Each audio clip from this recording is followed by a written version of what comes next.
Okay, there you go. Hi, I'm Miriam, co-founder and COO of Keto Chow. I'm Chris, also co-founder, president, and the technical guy behind Keto Chow.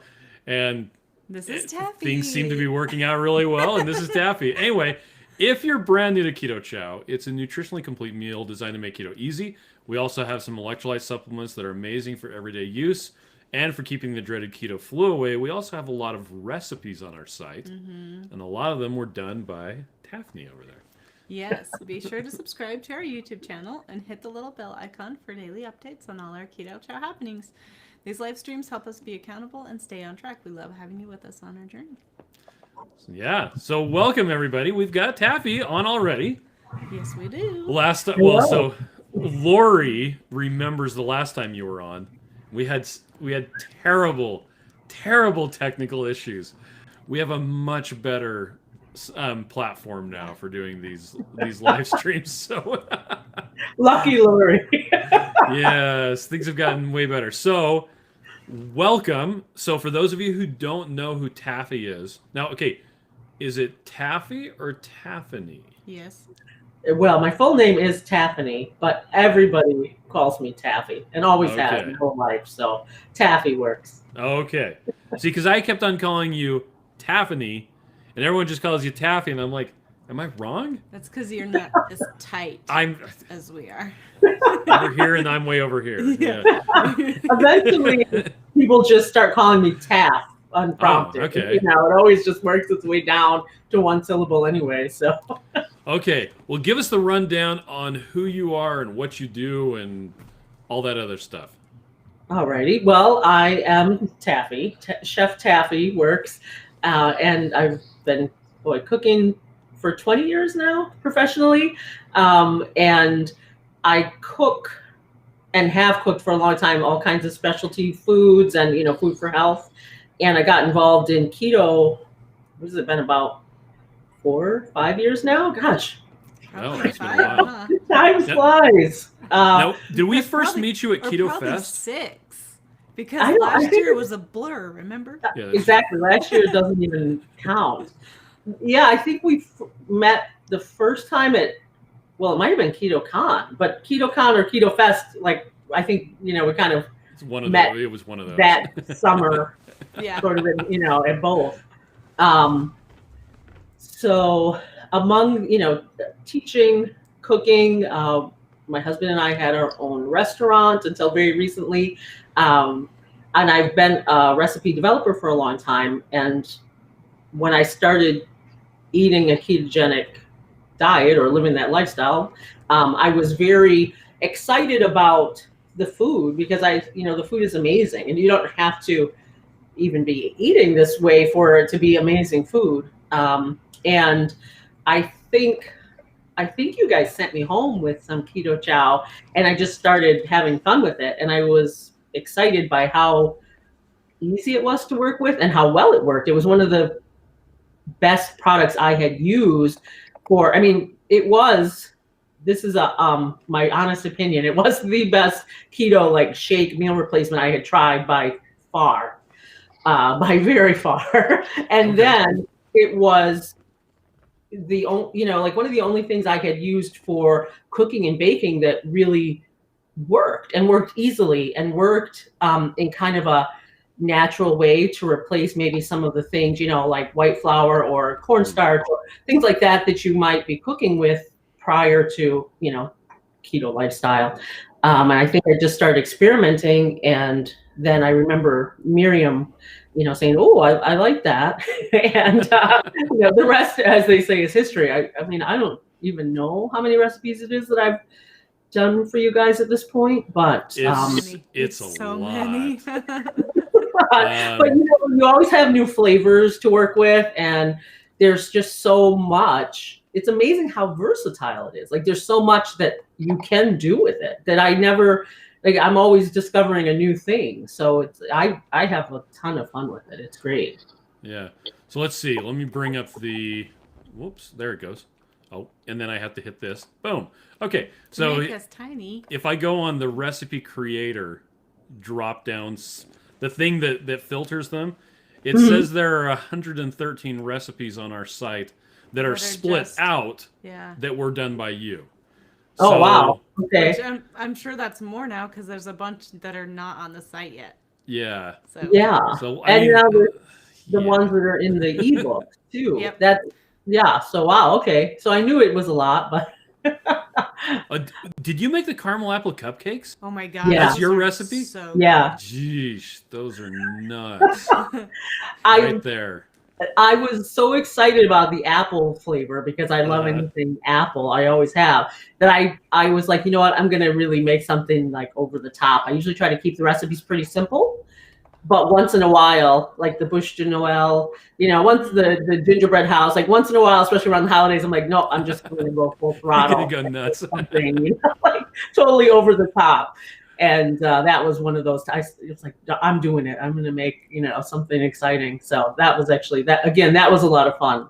And the caramel recipe that's on that is a caramel recipe that was like when I first made it as an experiment was like whatever Instagram sensation. Everybody was like, so good. yeah, it's So good even good. just on its own. So yeah, that caramel apple spicy, that I had to do it. That was a lot of fun.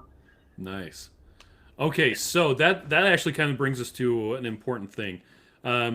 So Miriam and Holly and you did a series of videos over at Carrie Brown's house, right? That's right. And one of the things that impressed me, so I got to edit the videos. This was back before we hired a video editor. I was the best I could afford at the time. One of the things that impressed me about the videos that you guys did is the time that you take to explain to people Yes. the techniques of cooking, because a lot of people who are they've started a ketogenic diet and they may not know how to cook. It may be something completely foreign to them. I know when I started doing a keto diet, I knew how to like cook hamburgers, and like my 'Cause we toast couldn't have making macaroni skills and didn't cheese work anymore. anymore. Yeah, my pasta skills didn't work anymore. So, can you talk a little bit about teaching people how to cook? Yeah, that's so. I love that you brought that up. Two parts of it, which is I have been a cooking teacher for years. So I taught students, veterans returning to the workforce, professional cooking. I did that before we opened the restaurant. That was one of the highlights of my career. I loved that work. But I've taught in public schools. I've taught, in after school programs. I've taught really just kind of anywhere you can imagine, done a lot of cooking demonstrations. And so I love teaching. But I love teaching. There's demonstrating a recipe, that okay, well, you could make this, and and there's teaching, like they say, teach a person to fish versus giving them a fish. So, and I love to see people feel like empowered in the kitchen. And so you brought up another good point, that sometimes when you change the way you're eating, all of a sudden your skill set isn't helpful anymore, or not enough of it transfers over, because you were great at making macaroni and cheese and spaghetti, and now all of a sudden that's not helping to, with your ketogenic cooking. So whatever, and as I mentioned, I mean, honestly, just about any style of cooking I can cook it and I can teach it. What I loved about keto was that it was kind of elegant and and simple. Not necessarily easy, but simple. So you can complicate it, but you don't have to. So the basic cooking techniques that I would say teach my students who are learning to become professional cooks, they really apply in ketogenic cooking. Things like finishing sauces with butter and reducing sauces versus thickening them with the starch, knowing how to cook a protein, knowing how to, same thing, use like a liaison that's an egg yolk and cream to thicken something. There's all this beautiful cooking that it opens back up to, people can open back up to it. I mean, you can also just put a lamb chop or a steak on the grill, and make a side of bacon. I don't know, broccoli. That sounds terrible. But there's so much. To me, I want you to learn to do something that you will then say, I can go in the kitchen and I can apply that knowledge to something else and something else. And then as you build those skills and as you build that ability, you feel empowered in the kitchen and hopefully more excited to be in the kitchen, ideally. But if nothing else, at least you can feed yourself and take care of yourself. And then that also leads to having, just across the board, a better eating for yourself, because you're in control of what you're eating. And your family and whomever, your pets. Yeah. You know what I mean? We cook for our pets because we're always cooking anyway, so why not? Yeah. A couple of people are asking how to learn how to cook a steak. Well, I would say two things about that. First of all, don't get the most expensive steak you can find and learn to cook it, right? Get some inexpensive chops, for instance, if you do pork chops or something like that, or some less expensive cuts of steak, and then don't be afraid to just go for it. It's not, you're not on the Food Network, nobody's watching. Don't be scared. And if it gets a little overcooked or it's a little undercooked, you're just going to repurpose it. You're going to cut it up and throw it in a stir fry or something. The main thing is you need a decent heat source, whether it's a grill or a good cast iron skillet, and you need heat. Whether you have a good gas burner or a good strong, electric. If you have electric, you might have to heat up more than one eye so that you can change the temperature, or you might have to go sear it and then, put it in the oven. Of course, now there's sous vide, there's reverse sear, all that. But personally, most times we just do our steaks in the cast iron skillet. We just get them good and, screaming hot. Make sure you have a kitchen fan or something to pull out the smoke. And make sure, hopefully you have a working fire extinguisher that you know how to use in your kitchen. And all, and that basic kitchen safety, that if you have a little grease fire, put a lid over it or put, salt over it to extinguish it. Can't put water, right? So, nope.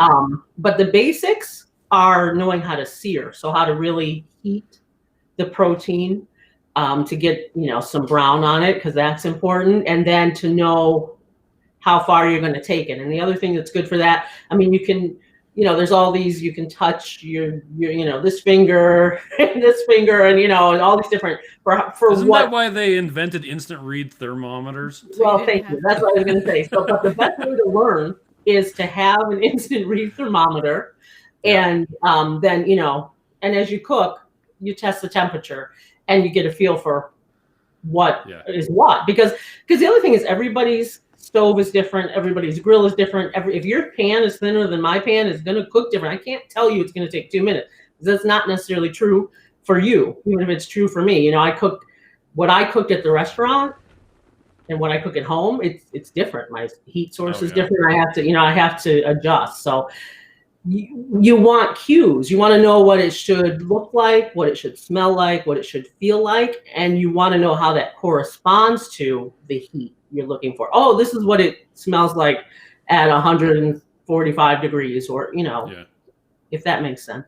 I did learn that my Thermopop instant read thermometer doesn't work with the induction top that we have. I have to turn it off before I can read it. Otherwise, it just sits there and it just freaks out. That makes sense. Yeah.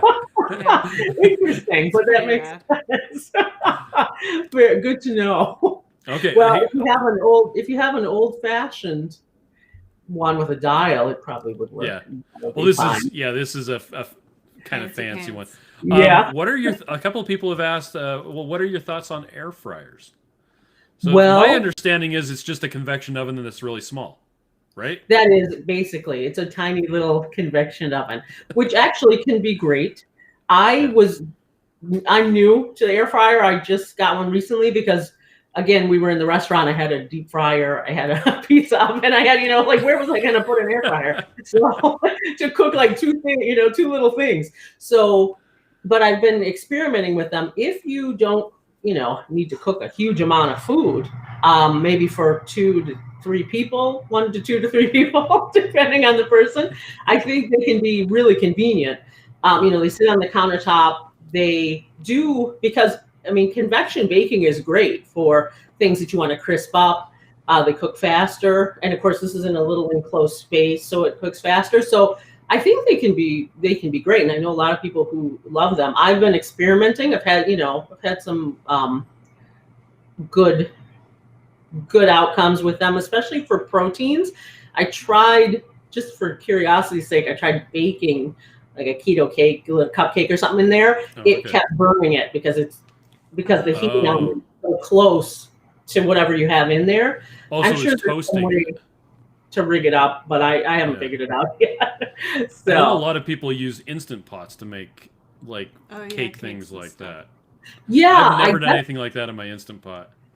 For I me, haven't Instant either. Pots exists for making pulled pork And boiled and eggs. and hard-boiled eggs. And like 30 of them. Yeah. I've seen people do cheesecake, which look very intriguing. But it's on the slow cook, I think, because I don't think they're pressure cooking a cheesecake. So, but but I haven't looked into it either. people are very creative, and why not? If you can, why not? Whatever works for you, whatever you're, So I think air fryer can be a great tool. Especially if you're using it versus like a microwave, because you can actually crisp things up. It's great to be roasting vegetables, cooking small proteins, chicken thighs, Wings, chops, things like that. Yeah, why not? Okay. Yeah, our problem is we just have so many people that I'd have to do 2, and I could just do that in my oven in one shot. Yeah, right. Yeah, I think there's a point where it doesn't. If you need to do more food for more people, it doesn't really scale up, and it doesn't make sense to do more. You would just do it, in your oven or on your stove or whatever. Yeah. Do you have some? I tend to dominate these things. It's okay. This is one of the few times you actually know Taffiny really well. I know, we're tight. And you have like questions for her, right? I just want to sing and giggle. Like, I don't think we need to talk about anything fun. We just want to have fun. Okay, so Gavin had a question. Is there a sampler pack for people who are curious about getting into Keto Chow? Yes, there is. The starter bundle is the best way to get started. So let's talk about more recipes. So now, we have 113 recipes that Taffiny has done for us. Quite a few of them have videos associated with them. What's really funny is every once in a while I go on there and remove the stupid comments on the videos. And a lot of them are, why is that short blonde lady even there? All she does is stand around and get stuff. The chef can do it by herself. I know. That's what they think. That means they don't know Holly. Well, there's a lot of behind the scenes stuff, but so tell us about some of the recipes that you've made with Keto Chow that you think are cool. Boy, that's pretty much. If I gave you guys a recipe, I think it's cool. But okay. How about memorable ones? Some of so your one thing I remember, I think I might have even texted Miriam and been like, "Oh my gosh, I made cookies! I rolled out cookies and cut them." Oh, yeah. So the actual cookie cutter cookies that I've made, like the sugar cookies, the gingerbread cookies. That was one of the times that I was blown away because the texture was perfect. They held their shape better than standard cookies. Oh, wow. And they really tasted like cookies, and they really had a good texture. And so you could cut, almost any shape out. That was fun and exciting for me. And I love doing different, I don't know, I think I remember I did a barbecue sauce with the beef, maybe. I think that was with the beef, yeah. Yeah. Things like that are pretty cool because, for somebody like me, it's actually there's an extra level of cool because I can't have tomatoes, so Yeah. it's kind of hard. I did put a little ketchup in that recipe, but you don't have to, and like it gives body to things where before maybe that ingredient would have been either too carby or something like tomato ketchup that tends to be carby, but also I can't have it. So that was fun and that was exciting because it actually came out. I did it a couple times and I did it with ribs and it came out really well.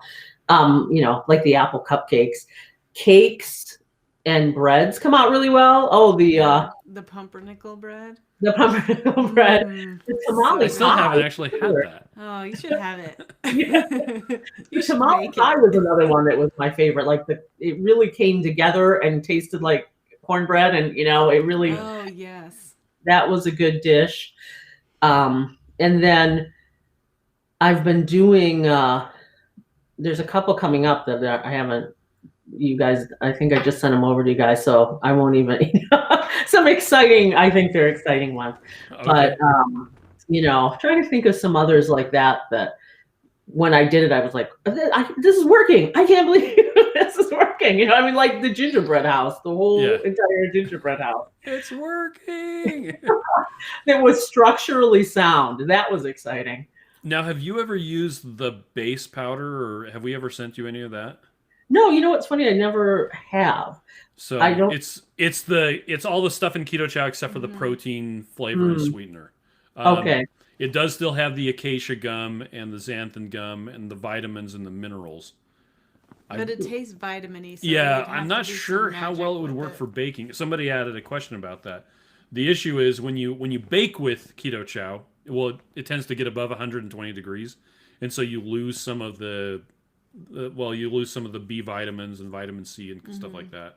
Yeah. So, I don't know how well the base powder would work for stuff like that, or if it would even be a good. Well, I think for the most part in the Keto Chow, it's really that particular whey protein that does most of the heavy lifting for baking. That's behaving like a starch or a flour, giving the binding and giving the structure. So it sounds like the base wouldn't necessarily do all of that anyway. So it would, but I would be kind of curious to see what you could do with it. Yeah, interesting. And by the way, it's milk protein, which does have whey and casein. Yeah, anyway. And I think that's why it works well because the casein is a really strong protein. Yeah. It's structurally. So it's certainly cheesy, right? Mm-hmm. So one of the recipes that you did that is most memorable to me, just because I immediately made it as soon as you sent it to us, was the Muddy Buddies. Oh yeah, that's right. Yeah, we have made that so many times. We actually ended up making. So if you go to Sam's Club or one of the other club stores, is it Utz has these giant pork rind things. balls. Yeah, and I think I had one that was half full, and I put like 2 or 3 servings of Keto Chow into there with the butter, and I made the entire thing. Yeah, it was the best. And we went to the lake, and everybody ate it. It was so great.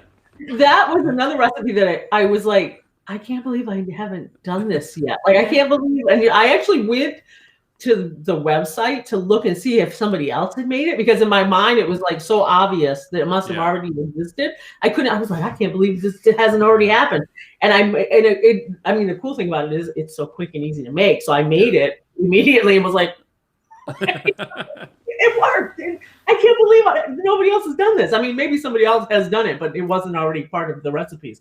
So yeah, that instant gratification is always cool too, when it's like, oh, I have everything. I can make this right now. And, and it's something that is that much of a, I don't know, kind of, like a comfort food, or it fulfills kind of that missing piece that, you don't eat that kind of stuff anymore necessarily. Okay. So we just got a really good question, and I'm going to pull up the website just to give it some background. So for those who don't know, so if you go to the Keto Chow site, you go to recipes and more, and to recipes. Right up at the top is the 7-Day Reset ebook with Bronson Dant and Chef Taffiny. You've also got a very keto Thanksgiving with 10 recipes from Chef Taffiny. That front picture is delicious. And also a cozy keto December. Speaking of the gingerbread house. With 10 recipes for a tasty holiday by Chef Taffy. I keep on alternating between Taffany and Taffy. Yeah. So one of it's in the 7-Day Reset is the shrimp tacos, right? Mm-hmm. Okay. Mm-hmm. So just, showing people Wow. Okay, so I'm jumping ahead. Oh, this is what we had tonight. It's the very last salmon. That was yummy. One, I think. Is it the tacos? Yeah, it was like the very those last meal. tuna patties tomorrow. Okay. Sunday night. Yes. Day 7. Okay. Oh my gosh, those So are so spicy fucking taco yummy. shrimp lettuce wraps. So, let's see. It was Claire. Yeah. She said, "What protein do you suggest as the best replacement for the shrimp?" Because she's allergic to shrimp but can have other seafood. Yeah. Well, I would say, really, you could do, anything. You could do chicken or pork even. But I would say like a Crab good would be firm. good. Yeah, I would say if you want to keep it with the seafood, if you can do maybe like a good firm white fish, you could even do, cod, something like that. Whatever you have. I wouldn't necessarily say do a fish, a fish fillet. Like I wouldn't necessarily do trout or something like that. But, a cod, skate, something that's got a little body to it that would cook quickly. You could literally just cut it into, cubes and kind of cook it quickly in the pan like you would the shrimp. Yeah. Maybe you could dice up some chicken thighs, or if you had a canned chicken. You could absolutely do chicken. I think if you had for sure, if you had some pulled pork laying around or something like that, that would be excellent in there. But if you want to keep it with the seafood, I would say, a firm white fish that you can cook quickly in that same preparation would work really well. Yeah. Okay. What questions do you want to ask Taffy? Oh, I was just going to say, I really appreciate that in your recipes, you go ahead and explain things like with the chicken thighs. You said to bake them and then pull them out and then put them in the pan and turn them over. And I'm like, oh, look at me. I'm so amazing. And then they look so beautiful. And I'm like, oh, they even taste beautiful. Well, that's awesome. And that's always my goal, right? So let's talk for a minute about the 7-Day Reset. Okay. I always have thought, it's Keto Chow. You can do it 1, 2, 3 meals a day, but how great would it be to have, a little menu, a little guideline, so you could do 1 or 2 servings of your Keto Chow and then have a simple meal. So we talked about doing this for January, the 7-Day Reset. But for me, my real goal, behind the scenes is that I would hope that I try to keep the meals simple, but maybe a little bit elevated, if you want to say a little bit more chefy, but in a way that is doable and show some of the ways that I do meal prep, or make one ingredient into 2 or 3 meals, because that's how I tend to cook for us. And my goal there is that, ideally I always want to impart the techniques that you will feel that's what I want. I want you to make something go, oh, hey, and now the next time you think, oh, chicken thigh, you see chicken thighs, you think, ooh, I'm going to take those home because I know what to do with them. You might change the seasoning. You can say, you know what, oh, I'm going to put this, or I'm going to get that barbecue sauce recipe, or whatever it may be. But you're going to feel good about those chicken thighs, and you're going to feel like I can bring these home and I know what to do with them, and they'll look good and they'll taste good and I'll feel good. And once you start engaging with food in that way, it makes your life better, not just your kitchen, your life better. You start to, and it also makes you start to feel like, you know what, I used to like to go buy fried chicken at the, wherever, but I don't anymore, not just because it's not in my purview, but because I have something better at home. Mm-hmm. I And can I make can accomplish that. yeah, exactly. I can make myself and my family something better at home. That's such a good feeling. It's one thing to say to just deny yourself something. It's another thing to say, "Yeah, I got better at home." so, what I mean? And that's what I love, and that's what I want. It's 7 days.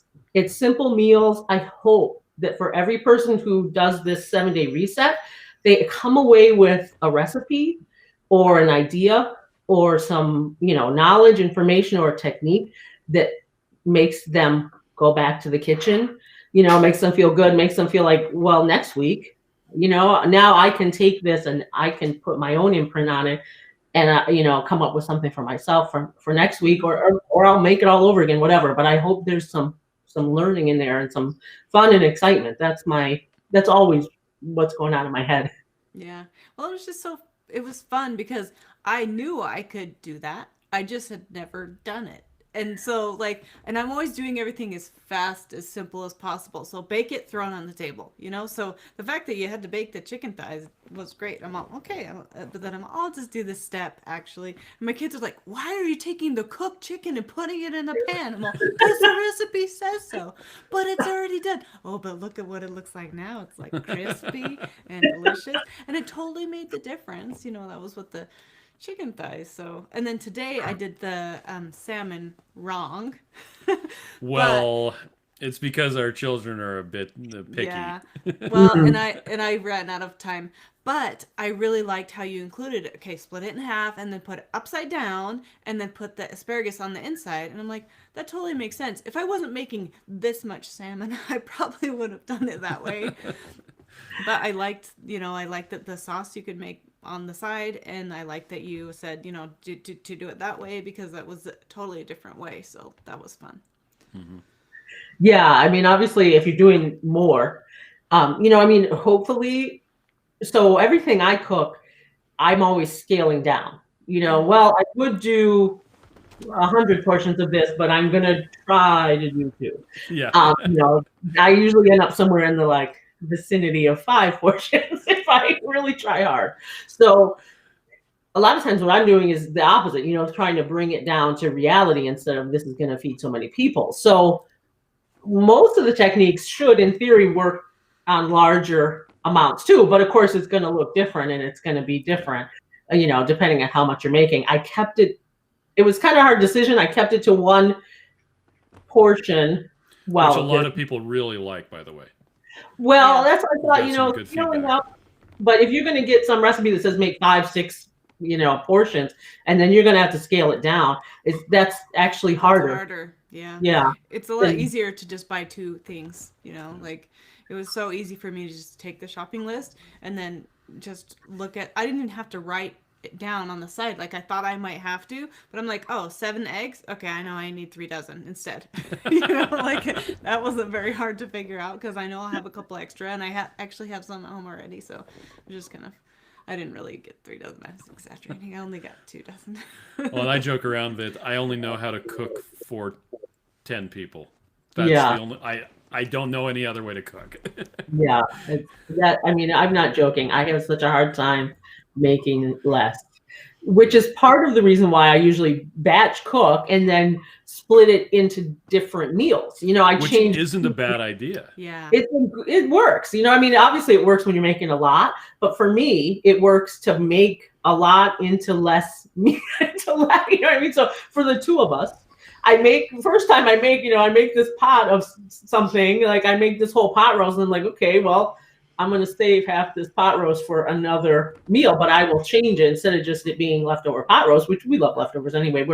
Restaurant people eat leftovers. They don't care. But, they're not, but no, I shouldn't say that. Not all. My dad doesn't like leftovers, but you know what I mean? I like to cook it sort of neutral the first time, and then I can alter it. I can change it. I can throw it in here. I can make a sandwich. I can do, whatever. It doesn't matter. So the lettuce wraps is how those came to be. I would put my protein in the lettuce wraps because we always had romaine lettuce at the restaurant, things like that. So, yeah. Yeah, I'm super excited for those tuna patties. You know what? Those came. I'm going to be honest with you. I was like, you know what? I'm going to try just because I also didn't want to give too many ingredients. Like I was like, okay, I don't want somebody to look at this and think I have to go buy 100 ingredients. So I tried to keep it simple with just take the prepared tuna and add, the coconut flour and flax, I think it was. Yeah. And I'll be honest with you, they came out really well. I was really happy with them. And I test everything on my non-keto husband to double check. And he was like, these are good. So Nice. Yeah, it's funny because during this reset, I'm so excited about the tuna patties because it's something that I had something similar when I was a kid. But I also had, my mom used to make a tuna salad, and I can't tell you, like, it was one of those throw anything you had at the moment, the time tuna salad. With the little shells. That could be anything. She didn't use pasta very often, but like she'd have lettuce and peas and mayonnaise, all this weird stuff, right? Well, it's been years. She died years ago. And I've made it a couple of times. The kids didn't ever like it. I'm like, every time she made it, it didn't matter what was in it. It was wonderful. Whatever. Yeah. So this week we had that tuna salad, and I'm like, I'm so happy. Like, tuna salad. It's so good. So that's going to be like awesome. That makes me happy. Yeah, it's funny because my dad always talks about his mom's tuna salad. The same thing. She had 12 kids to feed, so she would make everything but the kitchen sink in that tuna salad and make it stretch. And same thing, it was always delicious like that. Yeah, so it was wonderful. Good. I'm glad to hear it. I'm trying to concentrate on questions a little bit, but I'm not doing a good job. So lots of people are talking about different types of fish. Okay. Shauna's looking for a fish that she likes, and then she's like, wait, I don't actually know how to cook fish. Mimi said she had the tuna patties today, and they were delicious. Nice. Good. Nice. Awesome. Let's see. I'm guessing the kids will like those, though, because we haven't had fish sticks in so many years, and it'll be kind of like that. Oh, yeah. Especially with the tartar sauce. If you make the little tartar sauce, that's like... Is there a recipe? Oh, there is a recipe for a tartar sauce. The tartar sauce. And then we have, the little tiny metal, those little sauce things. And so you can put those at everybody's plates. And then they'll feel so special because they get their own little tartar sauce. Where is that tartar sauce? That's right. Yeah. It's on day, let's see. It's not, that's the 7 day. Oh, yeah, we went back. I think it's on day 4 It's or tomorrow. day 3. So what's today? Today, Today's only 3. day There 2. it is. 3, right? Yeah, 3. Yeah. So day 3. You can't keep prepared tuna for too long, so I put it like one day after, I think. Yeah. Okay, so you got the tuna patties with tartar sauce. I like the snack option, half an avocado. Or a whole avocado. Isn't there bacon as one of the snack options? Yeah. Yeah. Let's see, where is that? I just got to. Oh, there it is. Crispy bacon. Is. Ingredients: bacon. Directions: cook it, eat it. Save 4 pieces for day 6. Hey, again, like you already have avocados, you're going to need bacon. Why not be, realistic and eat some snacks? If you eat a snack, not everybody eats snacks, but if you eat a snack, why not just something simple that you're already going to have on hand instead of making it complicated?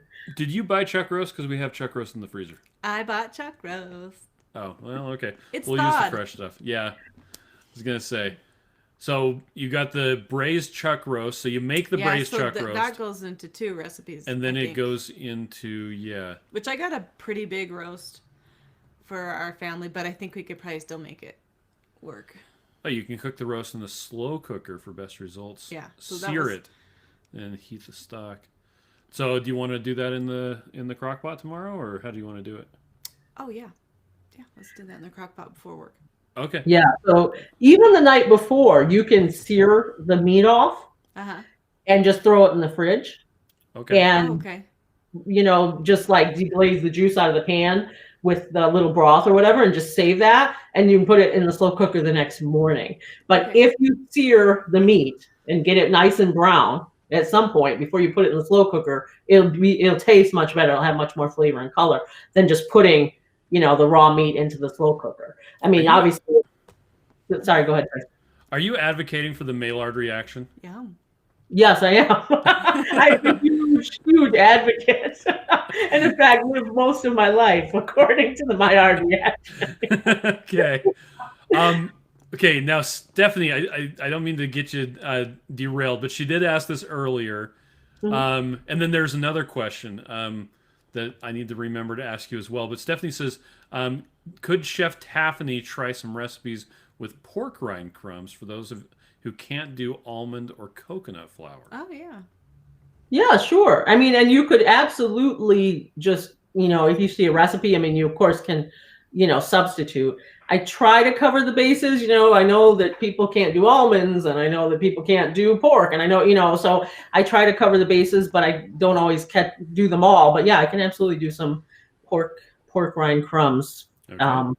Yeah. Would that work in a bread recipe? I've seen people do definitely Yeah. quick breads, like pancakes and stuff with them. I I have think seen they would pancakes work. that use it. Yeah, so I would think so. So Claire says Maillard reaction is essential for tasty food. Okay, so it's science class with Chef Taffiny. Can you explain what that is? Because Sean is asking too. Well, it's in the simplest sense. You're basically like caramelizing the proteins, which is kind of in a sense like a form of sugar is coming out of the protein. And you're caramelizing it. I mean, there's a lot more technicality to it. I haven't had to describe it in a long time, so don't come after me. But I mean, at the end of the day, short story, quick, you're sort of caramelizing your proteins, which is making this incredible flavor and aroma that you recognize when you have a browned, piece of meat, when you pull something off the grill. Yeah. And or and like ribeye on a cast iron. Yes. Oh, yeah. Exactly. Yeah. So when you do that, you're just building in a lot of flavor and a lot of eye appeal. It's going to look better. It's going to look like when you put that chicken thigh in the pan. Right, that's what you did. You browned the skin, and it looked better. It smelled good. It's more appetizing. It's more appealing. It's almost like years of experience have taught us that when something looks like that, it's gonna taste good. Exactly. Exactly. And I think it's why people have such problems with sous vide when they first pull it out of the bag. Oh, They're yeah, like, I did not. "What the heck?" What's Yeah. wrong with this meat? Yeah. I mean, if you imagine the difference between a raw piece of bacon and a cooked piece of bacon, right? And I mean, how appealing does it look and smell? And I mean, that's really what the essence of what you're talking about. And it seems like, especially if there's, if then there's smoke involved, right? Then it's like to a whole nother level. And it does seem like we have a very innate desire, for that sort of flavor and aroma. Okay. So one of the questions that was asked earlier would be, they just want to know kind of your keto journey, how you got started, why you're doing keto, how long you've been doing keto, all that sort of stuff. Well, it's kind of a long story. According to my logic, it would have been about 3 to 4 years ago now. But again, are we counting 2020? Because most people aren't counting 2020. I know. That's what I'm like. Is it? Yeah. I was working all the time. We had opened our restaurant, and we were there all the time. And I had started to not feel very good. It was incredibly stressful. New business, under a lot of pressure, and I was looking for something that was going to make sense and going to help me. I hadn't done a diet, like a calorie counting, low fat, whatever diet in 20 years, and I would not do that. I had done them when I was young. I wouldn't do that. I didn't think it was beneficial to my health. And I was just on the internet, like looking for something, some kind of way to feel better. And I came across some information about keto. And this was before it, tipped over into being in the mainstream. So big, sure. Yeah. And I thought, and I came from a background of healthy whole grains for sure. I grew up vegetarian. I grew up with, a lot of brown rice and millet and things like that, kind of macrobiotic style. So for me, I had never considered low carb. I mean, it just like it just to me was, it just didn't make any sense to me. I thought it was just like an extreme diet. So I thought, you know what the heck? What do I have to lose by trying it if I just am eating real food, and if you want different results than you've ever gotten, you have to do something you've never done. So I thought, okay, I thought I'm going to commit to doing it for a month. What's the worst that can happen? But I was not I don't know. I was definitely, I needed to be convinced. I didn't necessarily expect good results. I just decided I had nothing to lose. And as a matter of fact, before I started, which we rarely did, we had gotten a meal out somewhere that someone had recommended to us, and I got sick. Went to a restaurant? Didn't you have a restaurant? Yeah, that's why we never ate out. It was like we were closed and we were tired, and somebody had raved about this other place, and we thought, what the heck, because we didn't cook any meals at home, we cooked everything in the restaurant. So we were home. We're like, okay, and it was not a good meal, and I got sick, and I was sick for a couple days. Oh, wow. And I thought, you know what? Okay, I've heard about the keto flu and the this and that. I was like, I already feel terrible. Why, I'll just start right now. And I didn't, and I actually didn't really feel. Maybe because I already felt bad. I don't know. I didn't really feel, any huge symptoms from keto flu. But what did happen in a very surprisingly short amount of time was I started to feel a lot better. Oh, really? Yeah, it was really quite remarkable. I had more energy. Did you know the problem with tomatoes yet, or did that? Oh yeah, I knew about that. That was another mystery that had gone on for a long time, but that I had known about already. So I was already not eating tomatoes, which actually I think was funny. It helped me. Probably, I had already stopped eating things that a lot of people have a hard time with. I didn't eat ketchup. I didn't eat pasta with tomato sauce. I didn't eat barbecue sauce, things like that. Although ironically, we owned a pizzeria, Italian restaurant. So I was already not eating a lot of food in there. I think that probably made it easier on me. I see, because I had already gone through that. That just wasn't a part of my life anymore. I just, I'm not saying it was all a cakewalk, and it wasn't, it wasn't all easy, but I started to feel better, and I started to feel more energy, and I started to feel more positive, mentally and emotionally. I started to feel sort of this positivity, and kind of, I felt kind of like a kid, and I just wanted to jump up and down. And I did, and I did lose some weight, but for me, it was more about the health. Those changes in my health and my energy versus the actual weight loss. That wasn't my goal per se. Okay. And I was just kind of blown away by it. And I also, as a chef and as a cook, I just was really excited about the food and the feeling of sort of returning to more traditional food ways, which is how I viewed it, which again, also that was, at that time.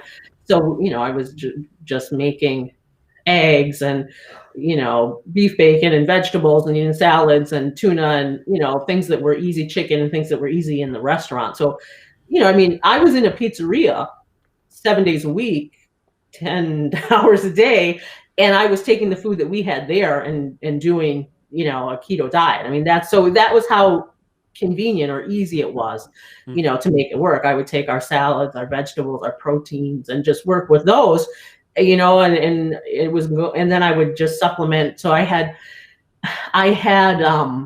remember I bought a jar of coconut manna, like the coconut butter. Oh, yes. And I would keep that on my station. And when I felt like I wanted to, especially when it was a busy time or something, and I just felt like I wanted to have a soda or, something, where in the past I would have upped my energy by just having something with sugar or something like that, I would just take, I'd stir up that thing and eat a spoonful of the coconut manna, and it would get me through that hump, and I would feel kind of calm. It would just sort of calm me down too. We'd be in the middle of some rush and it'd be crazy, and I would just eat that and it feel like I was kind of calmed me down. So, versus whatever, I don't know what, like drinking a soda or something. So for So those of you who don't know, coconut manna is it's like ground up pureed coconut meat. Mm-hmm. So it's all of the stuff in coconut. So there's coconut oil, all that stuff. So yeah. Okay, please continue. yeah, I didn't know what coconut manna was until recently. So yeah. I mean, it's basically like coconut butter, like peanut butter, but it's Yes. everything, and coconut has such a natural sweetness to it that it had a little bit of sweetness to it also. So that it kind of got that craving. That was sort of the transition. So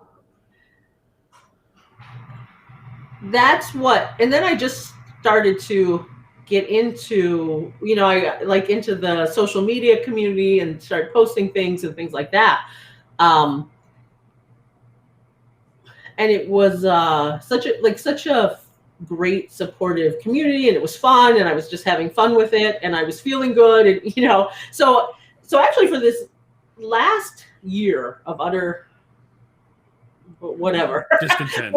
Yes. Yeah. And our year of kind of craziness started before the pandemic.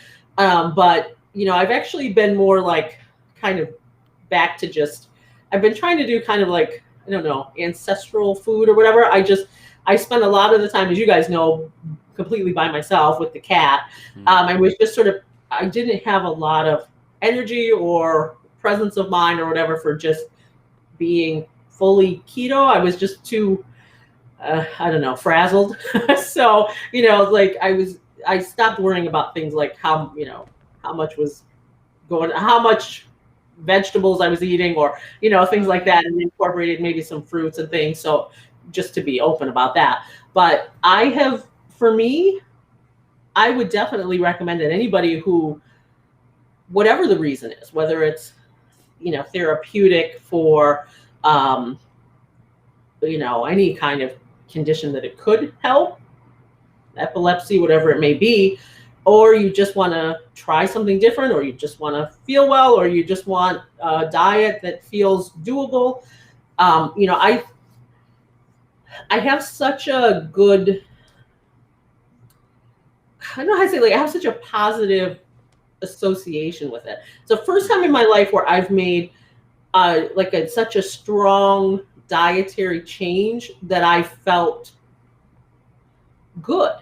Not just like, oh, I feel better when I'm eating. I don't know. I just felt good the whole time, and also that stuck. Like, even this last year has been really difficult on a lot of levels, but a lot of the health benefits that I gained from eating keto, even though I wasn't strictly eating keto anymore, like they still stayed with me. And I can still, it's still my, I don't know how to say, it's still kind of like my comfort zone, my safety zone, that I know, okay, it's what will make me feel good. Yeah. And it's simple, and it's easy to do, in theory. I mean, again, sometimes, because I've always helped people cook. I've been through a lot of different things with other people and in my life. And I never want to be the person to tell someone, listen, if all you can afford is a 5-pound bag of beans, like, don't eat those beans. No, if all you can afford to feed you and your kids is a 5-pound bag of beans, please, be thankful for them, make them the best of your ability, and feed yourself and your family. I have a hard time when people, and that's why I started to I have a hard time when people are just judging everybody else and what they're doing, and, and aren't aware of the fact that for some people, choice isn't a part of their food. They don't have the choices, right? That's a huge privilege to say, I eat this way, I eat that way. And especially right now, with everything that's going on right now, I am painfully aware of how many people are not having options about what they can eat, or feed their family, feed their kids, think about it. Think about asking yourself, can I feed my cat or dog, my beloved cat or dog? Do I have enough for them too? Or do I need to, I can imagine, because I've been there in my life. And that's why that's so pivotal to me. I'm never going to tell somebody else what they should eat or how they should eat.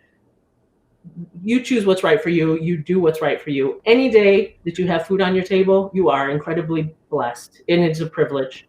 And everybody out there who is struggling, I see you, like, do what is right for you. Do whatever you can, because it's, there's a saying that is really, ever since I heard it, it's meant so much to me. There's a Islamic saying that says that the man with food is a debtor to the man who has no food. If you have something on your table, you owe it to the person who doesn't to feed them. Wow. So, I don't know. I didn't mean to go off on this whole tangent. I'm talking, but you know what? This is what food is to me in my life. I've been on both sides. I've been on the side of, growing up without much, being young and single, and, in New York City, and not always having the food I wanted on my table, and having to just make the choice of, whatever I could. And I don't ever want anybody to feel like that's wrong. Yeah. But when you get to the point, or if you're privileged enough to have that choice, you should be so thankful for it. And then when you can choose what you want, do what you want. And speaking of cats, I just got bit by a spider. That's fun. Oh, sheesh. So I guess he's telling me to wrap it up, Taff. Wrap it up. Oh man, I guess. Oh my goodness gracious! But I hope it wasn't a Black Widow. Yeah.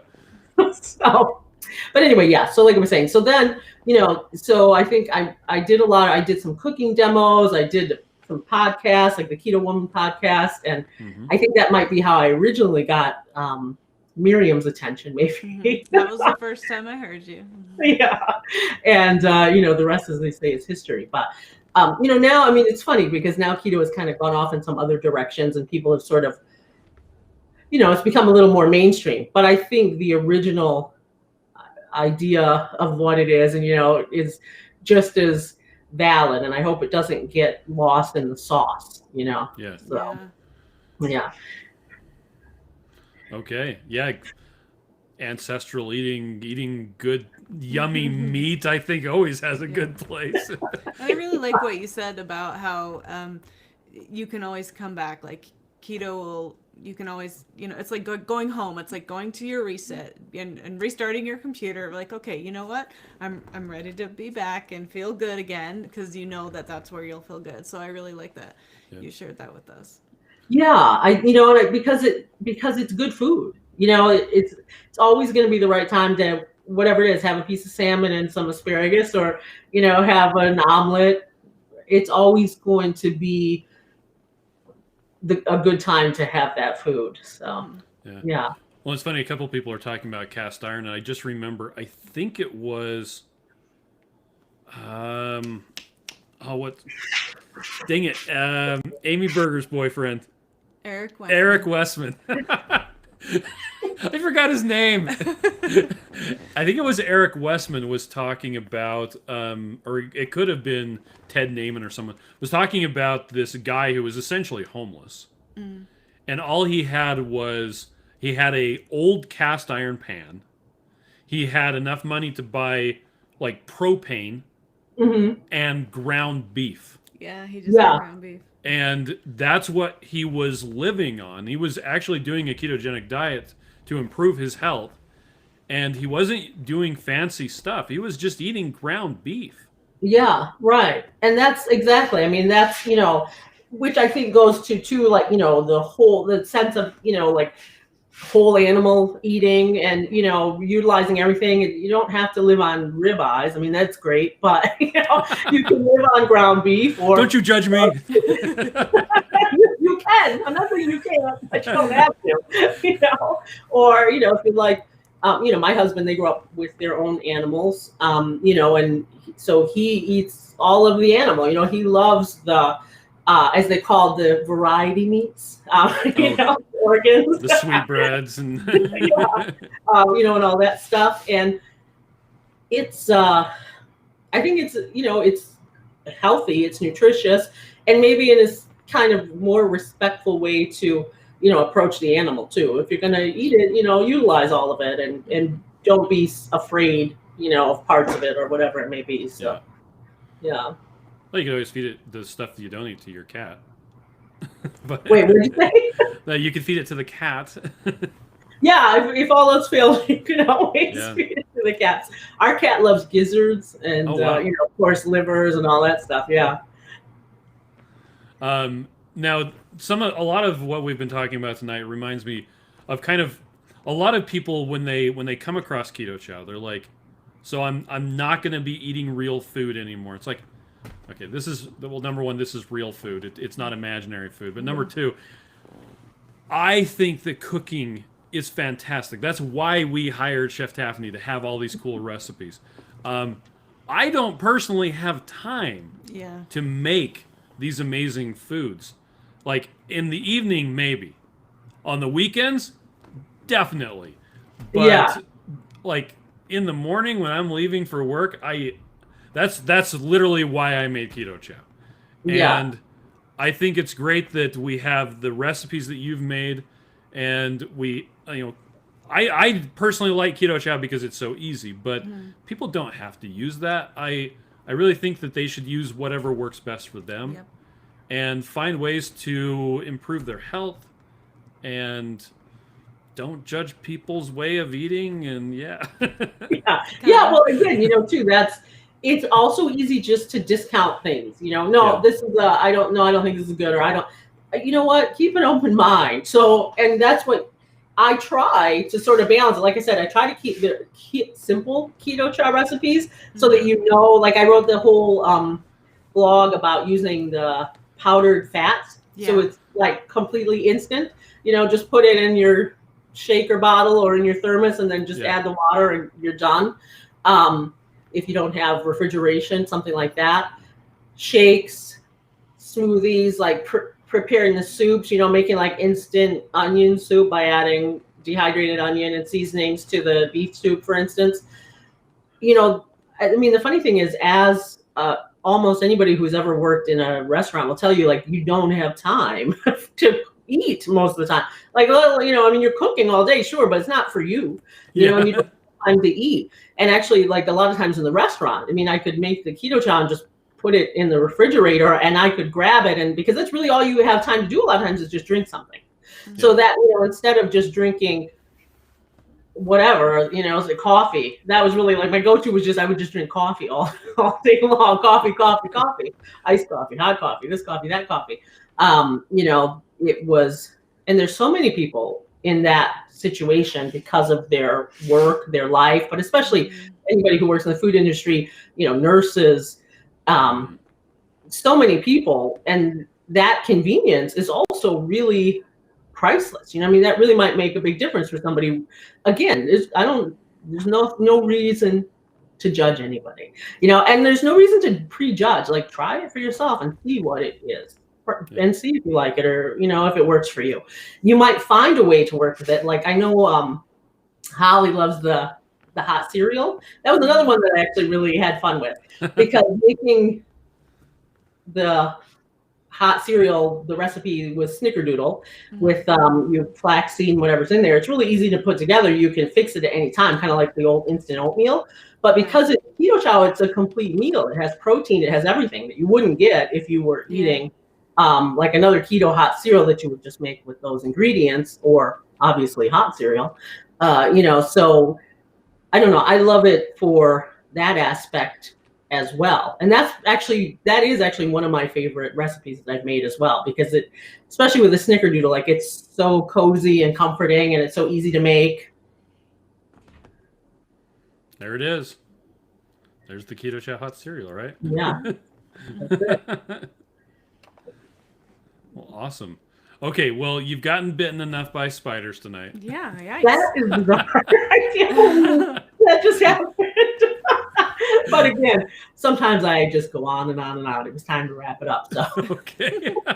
Well, thank you so much for joining us. Anything else you wanted to say? I just am so grateful you've been able to help us for these few years, and we just love having you on our team, and thank you so much. Well, it's been an absolute pleasure. It's a pleasure to work with you guys. You're great, and thank you.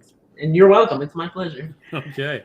And if you guys want to learn more about Chef Taffiny or Chef Taffy, there's cheftaffyelrod.com.